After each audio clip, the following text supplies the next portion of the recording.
Hello everyone, thanks for taking a look at my video and my channel, and welcome to Grand Union.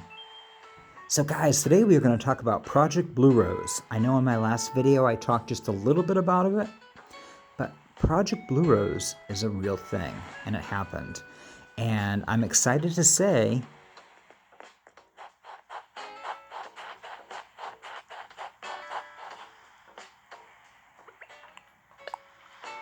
guys, Grand Union now has real blue roses grown from scratch. Isn't that amazing? All right, so this took me 45 days of in-game time travel, and it actually physically took me 6 hours to actually get the blue roses. Now, I will say that I already had this space here cleared out at the point when I started. So if you don't have a space already cleared out and initial roses grown from seeds, it's going to take you a little bit longer, probably maybe an extra hour and a half, depending on like your space and how you get your island decorated. But this whole area was originally just like a seating area, and I took everything out and I had planted roses, and I was doing a formula that I found on the Wiki fandom online, and it was like 7 easy steps to, getting a blue rose. And, maybe it would have been if I had been diligent about watering the roses every single day and like checking up on them. But guys, really I've been busy tearing the island apart and decorating. Like Project Blue Rose was not, you can't do a total island renovation and also be working on like a side project. It really didn't make any sense. So basically I had some time the other day and I said, you know something? I said, why don't we time travel and try this new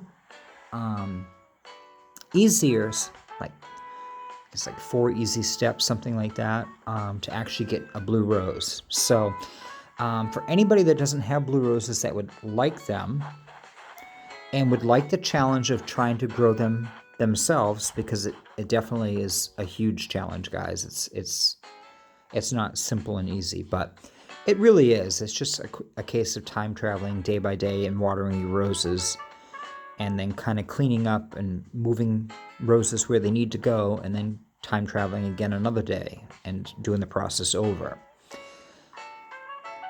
But let's start with what I did. So in this space here, these are all white roses that I actually planted from seeds that I bought at Nook's Cranny. And I planted them and I watered them. And then over here I bought 6 red roses from seeds that I got at Nook's Cranny, and I planted those and watered them. And then I got 6 yellow roses and I planted those and watered them as well. Now I will say, guys, I would recommend maybe an additional row of yellow and pink roses. So basically do 9 yellow roses. And the reason for that is because the chance of the yellow and pink rose spawning a pure red rose is very slim. You get a lot of extra yellow and pink roses. So having 9 flowers to duplicate would increase your odds a little bit for actually getting a red rose, I think. So that would be the only thing I'd probably do different. I don't know how much time it really would save, and really you can set it up as little or as many roses as you want, but this is basically how I set it up. So now you've got your roses all watered, and you water them every day, and eventually you'll start to get an offspring that shoots off. Now if you ever get a white rose offspring that grows here, there, you're going to dig that up and you're going to immediately throw it away, because the offspring isn't from a pure seed. But you have the chance that your white roses, as you water them, will actually offspring a purple rose. Now that purple rose you actually want to dig up and you want to plant right next to your red seeded rose that you got the seed from Nook's Cranny. And you're going to water that every day. And you want to have it so that there's like 2 spaces in between, so that there's no chance of this purple flower coming over here and messing around with this red rose. Like, these are very specific to themselves. And as you get the purple roses from the white offspring, when you get the purple offspring from the white roses, you're going to move them over next to the seeded red roses, and then you're just going to start watering them. Now what you're looking for is you are looking for a pink offspring to pop up. If you should happen to get any red roses or any purple roses here, you're going to dig them up and throw them away. The red rose isn't going to be a pure seeded offspring. It's going to be an offspring, and it's not going to give you the results that you're looking for. In fact, it'll just ruin your results. So basically, always go with a red seeded rose and then your offspring purple from your white roses that are seeded. So you finally get a pink rose. You're going to dig that pink rose up, and you're going to move it over next to your yellow seeded rose that you got from Nook's Cranny. So you got your yellow rose that was grown from a seed, and now you have your pink offspring that came from the red and the purple rose over here. And you're going to water these, and you're going to water these, and water these. And even on the days that I time traveled and it rained, I would actually still get my watering can out, and I would water them. And that actually increased my chances even more to get offspring. So when I would time travel to the following day, I had plants all over the place. I had flowers all over the place. Granted, a lot of them were things I had to dig up and throw away, but a lot of times it was additional flowers that I needed.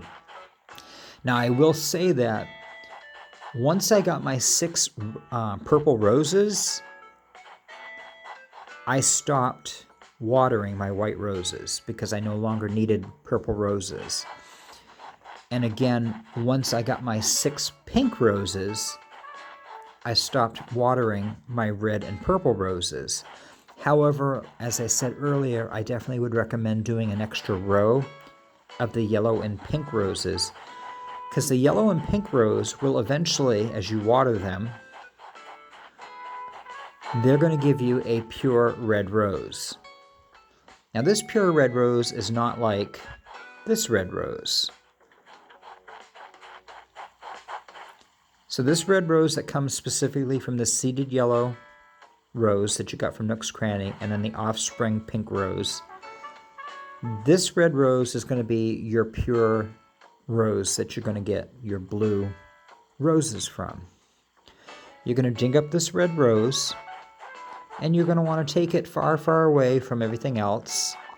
I moved mine over here, and I watered them. And I watered them, and I watered them, and I watered them. And interestingly, I primarily got just red roses duplicating off from these pure. So these 6 roses, these 6 red roses that are here, are 6 roses that I specifically got from over here. They were offspring from the pink and the yellow rose. As I watered these, I started to get offspring that were red roses. And I decided, just for the sake, I wanted to plant them separate and see what they would do. Surprisingly, guys, these 6 roses are offspring from those pure red roses that are over here. All right? And it was like a rainy day. I watered. And I was just like, I'm wasting my time because these aren't the pure red roses. But when I saved the game, moved ahead a day, and came back, don't you know that right here, I had a blue rose sitting here. And I almost fell out of my chair. I was just like, are you kidding me right now? So I took the blue rose and I planted it separate. And again, I want to say it was like a rainy day. I watered it. I watered my roses, watered everything, dug up all the things I didn't need. And when I came back the following day, I had 2 blue roses sitting next to each other. So the one blue rose multiplied itself, and now I have 2 blue roses. And now that I have the 2 blue roses, yeah, guys, I haven't been that diligent about watering any more roses. After 6 hours of watering and playing with the flowers, I'm pretty good, guys. So a couple of other things that I needed. I went through 3 watering cans, and I use the gold watering cans because it gives you the full movement. You can water like, what is it, like 3 or 4, 5 plants at a time. So I used the gold watering can, and I actually broke 2 watering cans. I did so much watering. So this is my 3rd watering can that I had. So you definitely want to have your gold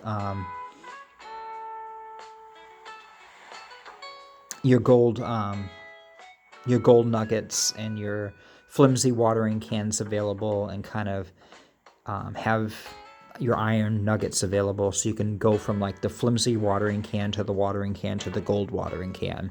Obviously you don't have to have the gold watering can, but it really makes a huge difference. So, and I think for most of us that have been playing the game for a while, I think that was like one of the first gold items we get as a watering can.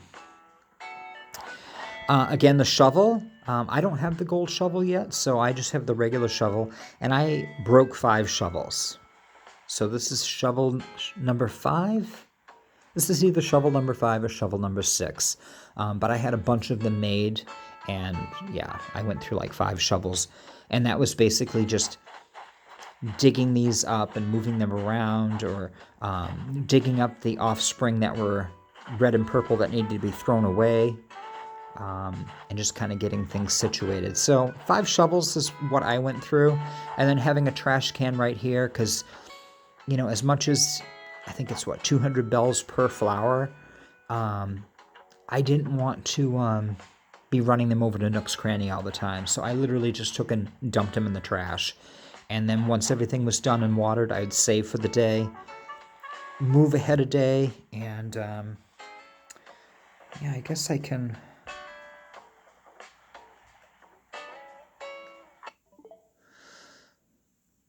So you go to your screen here and you stop playing. So you would hit the X button to actually close the game. You come down to your little sunshine. Go down to System. Go down to your date. And at this point, you can actually move ahead a day. Click OK. Go back, go back, go back. And then you would want to restart your game at this point, but I'm just going to continue playing. And then it just starts from the start screen, and Isabelle makes her announcement, and you just kind of go from there, and you just kind of keep doing that step over and over and over, and eventually you will get a blue rose. This process and this process wasn't too bad. Getting to this point wasn't bad at all. And then when it came time to finally getting red roses, it started to get very challenging, and I was tired, and I needed to have a snack, and I needed to have bedtime, and this was just like nonstop, just watering, and I was just getting red offspring all the time, so I started planting them to the other side. And like I said, the next day after I got up from sleeping, I had a blue rose waiting for me, so it was really awesome. Kind of wish I had like stayed up for another half hour, because that would have been really cool to go to bed knowing I had a blue rose on my island, but I was just like too tired. So anyways, all right, guys, I hope that helps. I hope that kind of makes sense. And yeah, so I finally have blue roses on my island. It's pretty amazing. So I also just kind of put fencing up in between just to kind of create some separation. And yeah, that's pretty much it. If you set it up like this and kind of follow the easy steps, guys, you too can get your own blue roses. And once I actually got my blue rose, it was so worth it. It was amazing, but it is a lot of work. It's a lot of time traveling and a lot of like actual hours spent doing it. So, but if you get the time to do it, it's definitely fun and kind of a fun challenge in the game. So, all right, guys, thank you so much for watching my video. I appreciate it. And I guess until next time, guys, thanks for stopping by. All right, Project Blue Rose is finished. Bye, guys.